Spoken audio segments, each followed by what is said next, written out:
गरीब दिखने वाला अंडरग्राउंड करोड़पति ससुराल। सुबह के वक्त गायत्री अपने पपड़ी उखड़ी दीवारें और जर्जर दरवाजे वाले टूटे फूटे घर के बाहर झाड़ू मार रही होती है। तभी ये लोग तो बहुत गरीब लगते हैं, इतना छोटा घर, वो भी इस हालत में। इस घर को तो देखकर लगता है कोई छींक मारे तो छत उड़ जाए। पास खड़ी औरतों की बातें सुनकर गायत्री उनके पास जाकर कहती है, जैसा भी है भगवान का दिया हुआ है और हमें मंजूर है। ऊपर वाले ने जो दे दिया मैंने प्रसाद समझकर रख लिया है। गायत्री बातें कर रही होती है। तभी घर के अंदर से फटे पुराने कपड़े पहने गायत्री की बेटी आवाज देती है, माँ भूख लगी है, कुछ खाने को दे दो ना। गायत्री अपने टूटे फूटे से घर में जाती है और एक टूटी हुई थाली में एक सूखी रोटी निकालते हुए बोलती है, ले बेटी, कल रात की रोटी है, खा ले। हाँ माँ बहुत है, इसमें तो हम दोनों बहनें खा लेंगी। घर के दरवाजे टूटे होने के कारण बाहर खड़ी पड़ोसन सब बातें सुन लेती है और अपने घर से सब्जी लाकर अंदर झांकती हुई, हे भगवान, किसी को इतना भी क्या गरीब बनाना। एक सूखी रोटी, उसमें भी दो बहन खा रही है, वो भी टूटी थाली में। तभी उर्मिला अपने घर जाकर एक कटोरी में सब्जी लेकर आती है। रुको बेटियों, इस सब्जी से खा लो, ताजी है, आज सुबह ही बनाई है। आप हमें आज सब्जी देंगी, कल कौन देगा? हमें इसकी जरूरत नहीं है। पास खड़ी घर की बड़ी बहू नीलम आगे आते हुए बोलती है, भगवान ने हमें जो दिया है हम उसमें खुश हैं। हम कभी किसी का दिया हुआ नहीं लेते, आप ये किसी और को दे दीजिएगा। उर्मिला पूरे परिवार को आत्मनिर्भर और सुझारू मान वहाँ से चली जाती है। तभी क्यों, कैसी लगी मेरी एक्टिंग? हूं ना मैं बढ़िया एक्टर? बेटी, हमारा पूरा परिवार ही बहुत अच्छा एक्टर है। वो तो मैं किसी के पेट पर लात नहीं मारना चाहता, वरना बॉलीवुड में मेरा ही नाम चलता। असल में सबसे कुछ खास राज छुपाने के लिए पूरा परिवार गरीब बनने की एक्टिंग कर रहा होता है। ऐसे ही कुछ समय बीतता है और एक दिन उनके घर के पास कृपाल और शगुन अपने रिश्तेदार से मिलने आते हैं। यहीं कहीं तो उनका घर हुआ करता था।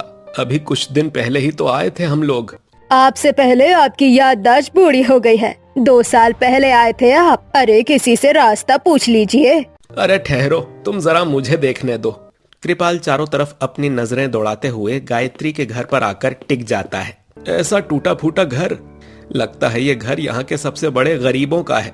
अरे तो आपको क्या करना है, जल्दी चलिए अपने रिश्तेदार के घर, मैं धूप में खड़ी काली हो जाऊंगी। हाँ हाँ चलो, मुझे भी रास्ता याद आ गया। कृपाल अपने रिश्तेदार मनीष के घर पहुँच जाता है और उनसे बात करते हुए कहता है, जरा एक बात बताना, 2 गली पीछे जो सबसे टूटा फूटा घर है वो किसका है? वो घर यहाँ के सबसे बड़े रईस का है। पैसे से नहीं, व्यवहार में आज तक किसी का दिया हुआ नहीं लिया। कहते हैं जो भगवान ने दे दिया है उसमें संतुष्ट हैं। अच्छा ऐसी बात है। वैसे परिवार के लोग कैसे हैं? काफी बड़ा परिवार है। एक बेटा कुंवारा है, एक बेटे की शादी हो गई है, पर आज तक उनके परिवार में लड़ाई झगड़ा या बहू की चुगली की खबर भी नहीं आई। रामलाल के परिवार के बारे में सुनकर कृपाल के मन में उनसे मिलने की इच्छा होती है।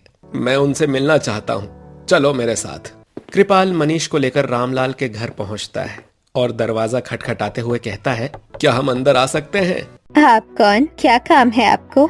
जी मुझे कुछ जरूरी बात करनी है। कृपाल के चेहरे पर सादगी देखकर गायत्री उसे अंदर बुलाती है और उसके आने का कारण पूछते हुए बोलती है, बेटी प्रीति, मेहमान आए हैं, जरा एक गिलास पानी लाना।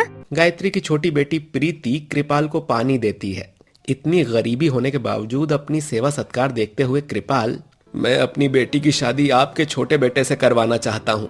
मैंने आसपास के लोगों से आपकी खुददारी के बारे में बहुत सुना है। जी अभी हमारी हालत नहीं है अपने बेटे की शादी करवाने की, हमें माफ कीजिएगा। बुरा मत मानिएगा, बेटी का पिता हूँ ना, अच्छे रिश्ते ढूंढने पड़ते हैं। कृपाल मुस्कुराते हुए चुपचाप गायत्री के घर से निकल जाता है और इस बारे में किसी को कुछ नहीं बताता। पर शाम को एक लालटेन जलाकर गायत्री पूरे परिवार के साथ पिज्जा खाते हुए कहती है, आज हमारे छोटे बेटे का रिश्ता लेकर एक आदमी आए थे, हम अभी शादी करवाने के लायक नहीं है कहकर उन्हें मना कर दिया। हमारे भैया है ही इतने हैंडसम, इस हालत में देखकर भी भैया के लिए रिश्ते आ रहे हैं। कहीं गलती से उस हालत में देख लिया तो शादी किए बिना मानेंगे नहीं। तुमने उन्हें मना क्यों कर दिया? हमने अपने घर के लिए बड़ी बहू तो सही ढूंढ ली, पर छोटी बहू भी तो ऐसी ढूंढनी पड़ेगी जो हमारे राज को राज रखे। कोई बात नहीं, मैं कल ही उनके बारे में पता करके आपको बताता हूँ। जहाँ अगले दिन शाम को, क्या हुआ, पता किया वो कैसे लोग हैं? बहुत गरीब लोग हैं पर दिल के बहुत अच्छे हैं। मुझे तो अपने छोटे के लिए उनका रिश्ता ही सही लग रहा है। कल ही हम लोग उनके घर अनमोल का रिश्ता लेकर जाएंगे। सभी वैसे कपड़े पहनना जैसे मैंने बताए हैं। अगली शाम कृपाल के दरवाजे की घंटी बजती है। बाहर अनमोल अपने माता पिता और बड़े भाई के साथ सब बेहद पुराने साधारण कपड़ों में खड़े होते हैं। आइए जी आइए जी, अंदर आइए। इतनी ठंड में बाहर क्यों खड़े हैं? जी नमस्कार, हम आपकी बेटी को देखने आए हैं। हाँ हाँ जरूर, पहले आप अंदर आइए। कृपाल अनमोल के परिवार को अंदर बुलाता है और एक चटाई पर बिठाता है। आपके जाने के बाद लड़की के बारे में बहुत सुना है। हमारे बेटे के लिए आपकी बेटी से अच्छी कोई लड़की नहीं हो सकती। दोनों परिवार आपस में बात कर रहे होते हैं। तभी पूनम बाहर से अंदर आती है और सबको मेहमान समझ नमस्ते कर अंदर चली जाती है। बहन जी, आपकी बेटी बिल्कुल हमारी बड़ी बहू जैसी है। इसका मतलब आपको हमारी बेटी पसंद है?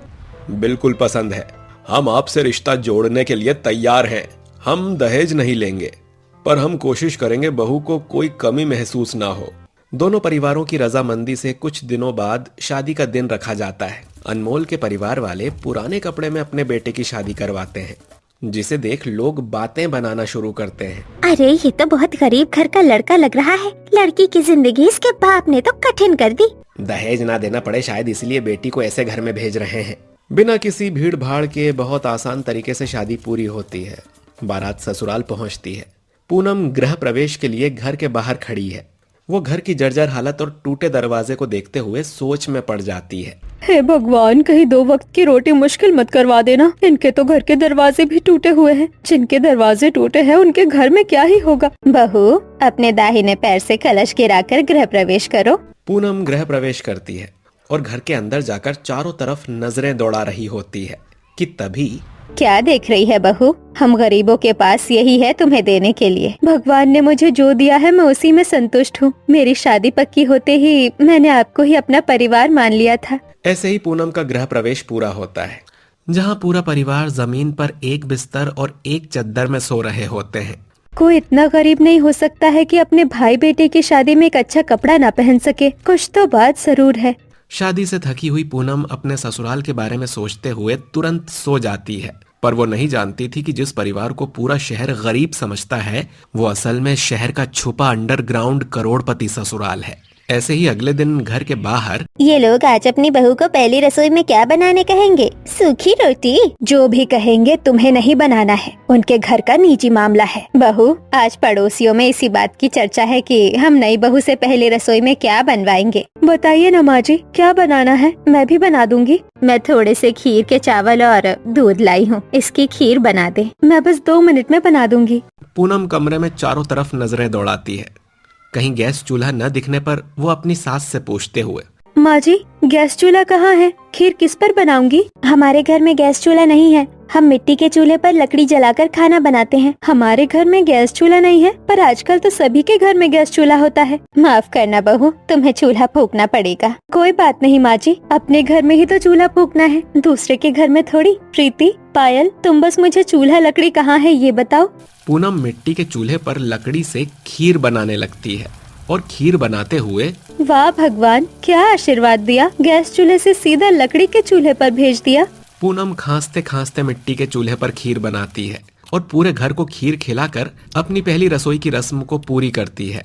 बहू ने खीर बहुत अच्छी बनाई है। अब मुझे कपड़े बदलने हैं। बहू को बाहर ले जाओ। बहू, हमारा छोटा सा घर है। जब कोई कपड़े बदलते हैं तो बाकी के लोग बाहर चले जाते हैं। तुम्हारे ससुर को कपड़े बदलने हैं बाहर जाने के लिए। तुम थोड़ी देर बाहर चली जाओ। मैं समझ सकती हूँ माँ, मैं बाहर चली जाती हूँ। जब पापा कपड़े बदल ले तो मुझे बुला लीजिएगा। पूनम घर से बाहर निकल जाती है और थोड़ी आगे ठेले पर सब्जी खरीद रही औरतों की नजर उस पर पड़ती है। अरे बहू, तुम घर के बाहर, कैसा लगा अपना ससुराल? भगवान की कृपा से बहुत अच्छा ससुराल मिला है, बस थोड़ा अजीब लगता है। अजीब है तो अजीब ही ना लगेगा। अजीब लोगों का क्या मतलब है? इतने गरीब होने के बावजूद किसी से कुछ नहीं लेते और खुद भी कुछ नहीं खरीदते, फिर भी खुश कैसे रहते हैं। इसी तरह पूनम लोगों से बात कर रही होती है। तभी उसकी ननंद उसे आवाज देती है, माँ जी बुला रही है, मैं चलती हूँ। पूनम गायत्री को रोटी लिए और नीलम को सब्जियां लिए खड़ा देख, पापा जी, जेठ जी और अनमोल कहाँ गए और ये खाना कहाँ से आया? भाभी ये चाय पीजिए। धन्यवाद पायल, पर आप लोगों ने लकड़ी के चूल्हे पर इतनी जल्दी खाना कैसे बना लिया? सारी बातें बाद में, पहला दिन है, आराम करो। अगर कोई राज है तो भी शायद बुरा नहीं, अच्छा ही होगा। पूनम कुछ समझने की कोशिश कर ही रही होती है कि तभी। क्या सोच रही हो बहू? नाश्ता लगा रही हूँ, चलो नाश्ता कर लो। पूनम, गायत्री, नीलम और उसकी नंदे साथ बैठकर नाश्ता करती हैं और इसी तरह हंसते खेलते दिन बीत जाता है।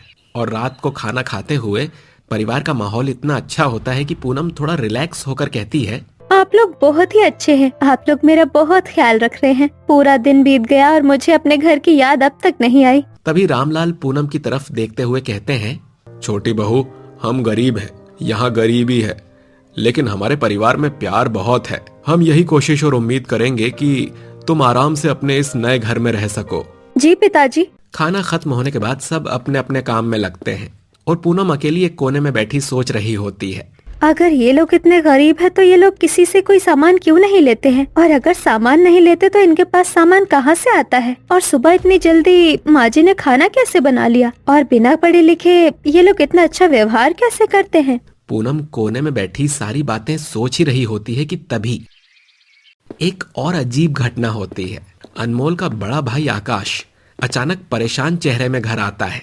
अरे ये क्या, ये मैं अपने साथ कैसे ले आया? हे भगवान, अब क्या करूं? आकाश अपनी जेब में रखे कुछ सामान के लिए परेशान था। एक काम करता हूं, इसे छुपा देता हूं। आकाश की जेब में नया आईफोन होता है, जिसे वो आते ही अपने पुराने टूटे फूटे फोन के कवर में छुपा देता है। फोन छुपाते हुए पूनम की नजर आकाश पर पड़ती है। पूनम, ये चाय मिल सकती है क्या? जी आकाश जी, पर आप कुछ छुपा रहे थे? नहीं नहीं, मैं क्या छुपाऊंगा, मैं तो बस यूं ही। कुछ नहीं, आप एक कप चाय लाइए ना। पूनम चाय बनाकर लेकर आती है तो देखती है कि आकाश अपने फोन को तेजी से बोरों के नीचे छुपाता है। पूनम इसे नोटिस करती है लेकिन आकाश से कुछ नहीं पूछती है। और इसी तरह पूरा परिवार पहले दिन की ही तरह एक बिस्तर पर एक चादर लिए सो जाता है। यहाँ माँ जी घर के बाहर ही क्यों झाड़ू मारती है? झाड़ू तो घर के अंदर मारना चाहिए। एक काम करती हूँ, मैं बाद में घर के अंदर झाड़ू मार दूंगी। गायत्री झाड़ू मारकर अपनी बड़ी बहू के साथ बाजार चली जाती है। माँ जी तो है नहीं, मैं घर के अंदर झाड़ू मार लेती हूँ, आएंगी तो देखकर खुश हो जाएंगी। पूनम पास पड़ी झाड़ू उठाकर झाड़ू मारने लग जाती है। झाड़ू मारो ऐसा घर साफ हो जाए कांच जैसा, चमके जैसे कोई आए ना। हो। पूनम गाना गुनगुनाते हुए झाड़ू मार ही रही थी कि तभी उसका पांव सीक्रेट गेट के पास जा फंसता है और वो डगमगाकर पास की दीवार पर टिक जाती है। तभी कुछ खिसकने की आवाज आती है। ये आवाज कैसी आई? तभी पूनम दीवार पर हाथ रखती है और दीवार थोड़ी धंस जाती है। पूनम चौंक कर पीछे हटती है। हे भगवान, ये क्या हुआ? दीवार अंदर धंस गई और ये जमीन हल्की खुल कैसे गई? घर की दीवार लकड़ी की बनी नकली दीवार थी और जमीन के ढक्कन को खिसकाने पर नीचे जाने वाली ऑटोमेटिक सीढ़ियां थीं। लगता है यही है मेरे ससुराल वालों का राज। जरूर नीचे कोई बड़ा कमरा होगा जिसमें उन्होंने ढेर सारे पैसे छुपा रखे होंगे। अंदर तो बहुत अंधेरा है, पर चलो चलकर देखती हूँ, जो होगा देखा जाएगा। पूनम डरती हुई ऑटोमेटिक सीढ़ियों पर खड़ी हो जाती है। सीढ़ियां उसे लेकर नीचे जाने लगती है और नीचे पहुंचते ही पूनम की आंखें फटी की फटी रह जाती हैं। इतना बड़ा अंडरग्राउंड बंगला, ये तो किसी करोड़पति का ही हो सकता है। कहीं ये मेरे ससुराल वालों का तो नहीं? पूनम की आंखों के सामने अंडरग्राउंड करोड़ों का बंगला खड़ा था। ये तो किसी मॉल से भी बड़ा है। ऐसा करोड़पति बंगला तो सिर्फ कहानियों में सुना है, पर असल में अंडरग्राउंड करोड़पति बंगला है। ये तो मैं अभी ऊपर जाती हूँ, तब सभी से पूछूंगी। पूनम ऑटोमेटिक सीढ़ियों पर चढ़ जाती है और ऑटोमेटिक सीढ़ियां पूनम को वापस उसके घर में पहुंचा देती है। मेरे ससुराल वाले खुद को स्मार्ट समझ रहे थे, पर उन्हें पता ही नहीं बहू उन्हें ज्यादा स्मार्ट मिली है। पूनम अंडरग्राउंड दरवाजे को खोलकर खड़ी थी। तभी पूनम की सास, जेठानी और ननंद आती हैं। ये सीढ़ियाँ कहाँ जाती है? ये दीवार निकली क्यों है? भाभी, समय आने पर सब बता देंगे, अभी सीढ़ियों पर मत उतरना। पूनम देखती है कि नंदों की आवाज में डर नहीं बल्कि किसी बड़े राज को छुपाने की मजबूरी है।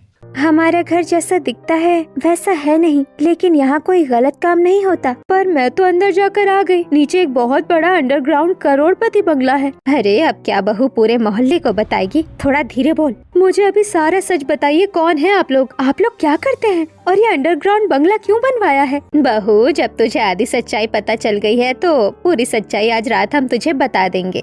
पूनम अपनी सास की बातों में और भी उलझ जाती है।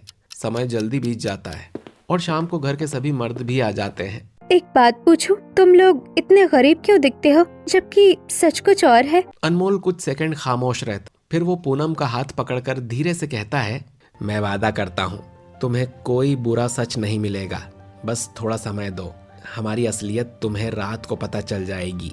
अनमोल की बातों में गहराई और एक दबे हुए राज को महसूस करने पर पूनम मान जाती है। धीरे धीरे रात भी हो जाती है और रात को पूनम का पूरा परिवार अंडरग्राउंड रास्ते को खोलकर खड़ा होता है। पहले मैं जाता हूँ, मेरे आवाज देने पर बाकी लोग आ जाना। रामलाल ऑटोमेटिक सीढ़ियों से नीचे चला जाता है और एक आवाज लगाता है, सभी नीचे आ जाओ और दरवाजा अंदर से बंद कर लेना। घर के सभी सदस्य धीरे धीरे ऑटोमेटिक सीढ़ियों से अंडरग्राउंड करोड़पति बंगले के पास आ जाते हैं।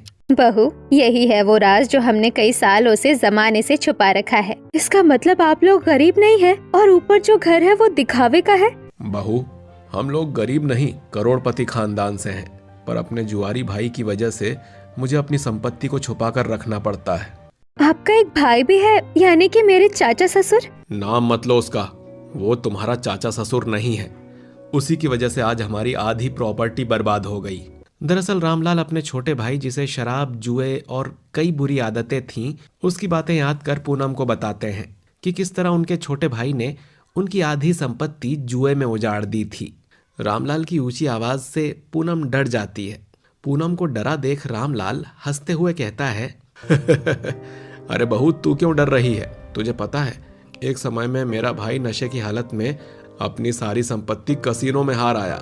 आप भी क्या पुरानी बातें बताने लगे बहू को। बहू बस तू इतना ध्यान रखना, ये बातें तुझे किसी को नहीं बतानी है। अब चल तेरे दूसरे ससुराल में तेरा असली गृह प्रवेश करवाते हैं। गायत्री बंगले के अंदर जाती है और आरती की थाली और चांदी के कलश में चावल रखती है। बहू अब अपने शुभ कदमों से गृह प्रवेश कर। पूनम गृह प्रवेश करती है और बंगले के चारों तरफ एक नजरें दौड़ाती है और बड़े बड़े कमरे, ऊपर लगी बड़ी बड़ी झूमर को देखते हुए, हे भगवान तेरी इतनी कृपा मुझ पर हो गई, तूने तो मेरे भाग्य ही पलट दिए। धन्यवाद भगवान। यहाँ वहाँ क्या नजरें घुमा रही है? पूरा बंगला ही तुम्हारा है। अभी रात हो गई है, कल सुबह अच्छे से देख लेना। पूनम मन में लड्डू खाती है।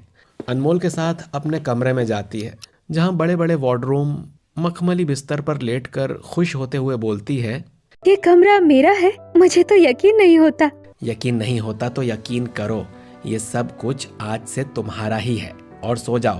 पूनम खुशी खुशी अपने नए ससुराल में सो जाती है और अगले दिन सुबह रसोई में, मम्मी भाभी उठ गई होंगी क्या? आज पहली बार घर की रसोई देखेंगी और हमारा अंडरग्राउंड बंगला घूमकर तो चौंक ही जाएंगी। तभी पूनम के कमरे का दरवाजा धीरे से खुलता है। हल्की गुलाबी सूती साड़ी पहने पूनम बाहर आती है। नमस्ते मम्मी, हमेशा खुश रहो। आओ रसोई दिखाती हूँ। रसोई में घुसते ही पूनम की आंखें थोड़ा फैल जाती हैं। रसोई बेहद आधुनिक थी। ऑटोमेटिक चिमनी, ग्लास पैनल, ऊंची कैबिनेट्स और किसी अच्छे महंगे होटल जैसी चमक।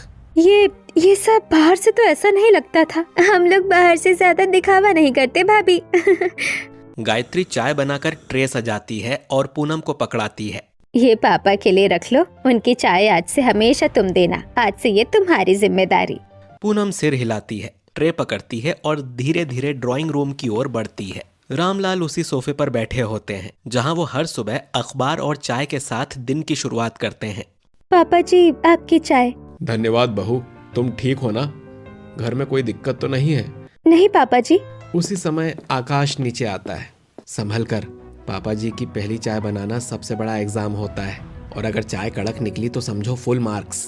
तभी रामलाल दोनों भाइयों को घूर कर देखते हुए कहते हैं, तुम दोनों के बिना भी मेरी चाय ठीक होती है। सब हंस पड़ते हैं और ऐसे ही माहौल हल्का हो जाता है। इसी तरह रामलाल का परिवार दिन में अपने दिखावटी घर में और रात में अपने अंडरग्राउंड करोड़पति बंगले में रहता है।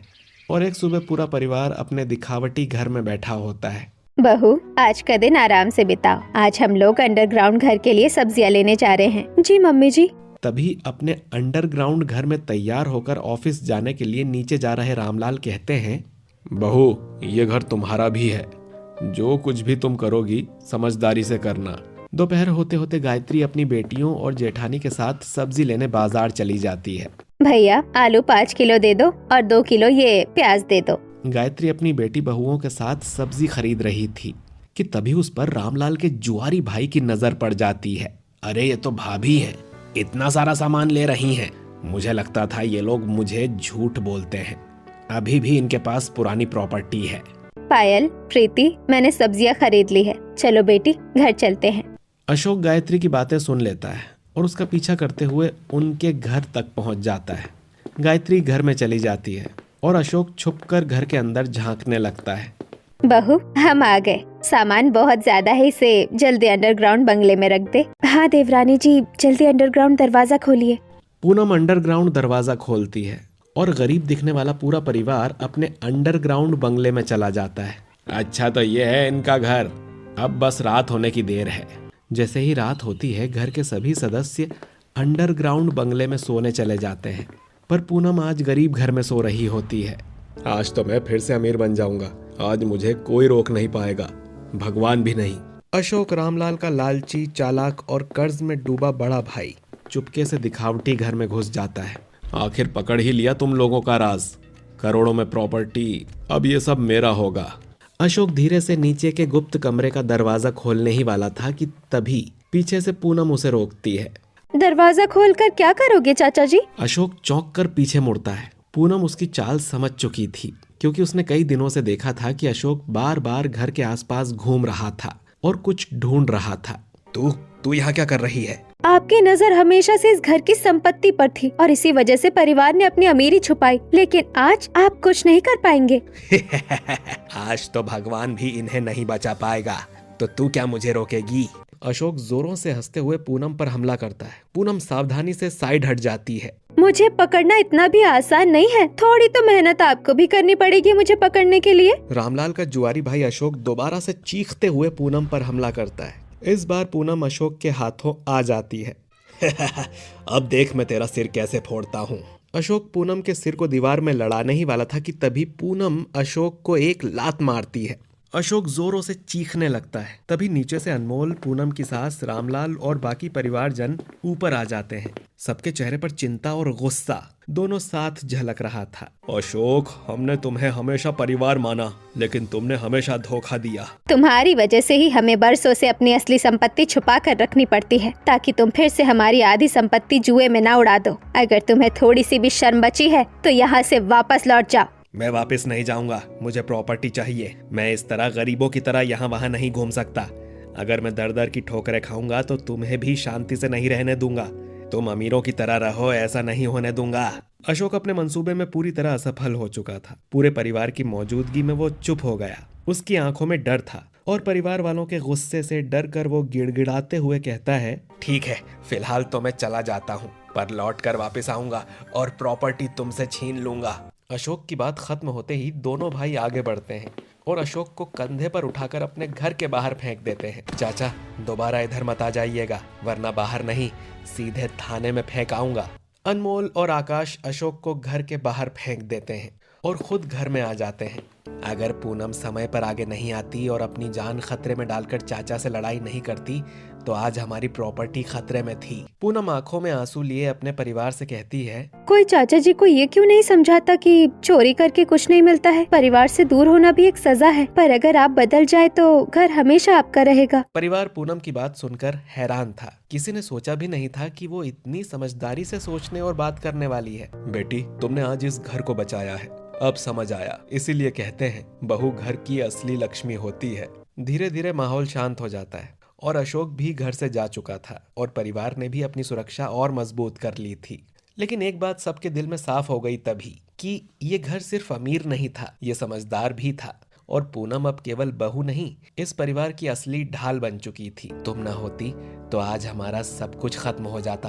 धन्यवाद। असली दौलत लोग होते हैं और मैं अपने परिवार को कोई नुकसान नहीं होने दूंगी। बहू, मैं तुम्हारी सूझबूझ समझदारी से बहुत खुश हूँ। आज से अंडरग्राउंड बंगले का एक हिस्सा तुम संभालोगी और उसकी रखवाली की जिम्मेदारी भी तुम्हारी होगी। साथ ही मैं अपनी कंपनी का 10% शेयर्स भी तुम्हारे बैंक अकाउंट में रखूंगा।